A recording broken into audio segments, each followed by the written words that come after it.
I know one of the first times that I went to a like friend gathering after I was diagnosed.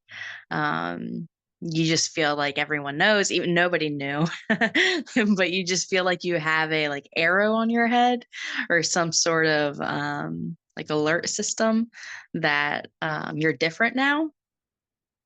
And I know something that bothered me was that when I was being diagnosed, the one thing that made me actually like lose it and not be able to hold my composure was when I was told that I was going to lose my hair.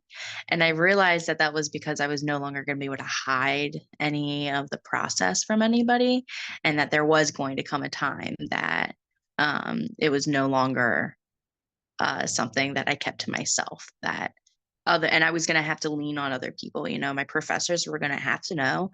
I was going to have to explain my lapse in my participation and just my overall quality of doing things. And that same goes with your friends. They're going to want to know why things are changing. Um, but for the longest time, you want to keep, well, for me, I wanted to keep it quiet. Um, but then at the same time, I really embraced when I did start losing my hair. I just went ahead and shaved my hair off and just tried to embrace it. Um, and yeah, so again, it's just that you have those constant reminders that you're dealing with life or death, that things are different, that you're dealing with ailments that you never thought you were going to have to deal with, or ailments that you hear people deal with when they're in their 80s, not at the time that you're expected to deal with them. Like after the first treatment, I wasn't really able to go up a flight of steps without having to take a break. Things like that just start setting you apart from those around you. Um, and that definitely, you then strive to get back to being the same again. And it just looks different. You do eventually get there, or not even, it's never the same again. But it's not in a bad way, it's in a great way. You might not, again, things might not look the same way, they might not feel the same way, but your experiences are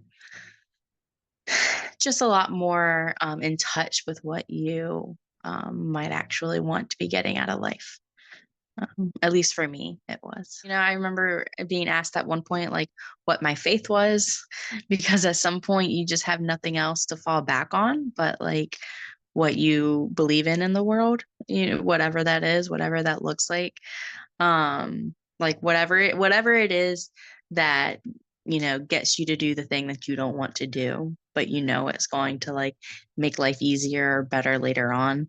That just sort of shifts, um, and you start like taking care of yourself in a way that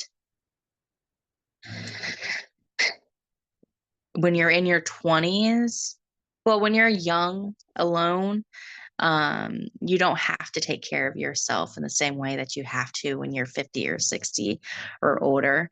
But yet, when you're diagnosed with cancer at a young age, you kind of have to face those things earlier on. Um, so, yeah, for me, that process felt it was very isolating, but at the same time, it felt very freeing. It felt like it brought me more in touch with what I do like and what I don't like, how I want to spend my time, and what pulls energy away from me and what fuels my energy. Things like that. It's like all of a sudden things just become a little bit more clear about what you need. Um, because at the time it's you're the only one who can take care of yourself in those little moments. Like, as cliche as this sounds, you have to literally take it minute by minute, and then it turns into you're taking it hour by hour, and then eventually it does become day by day.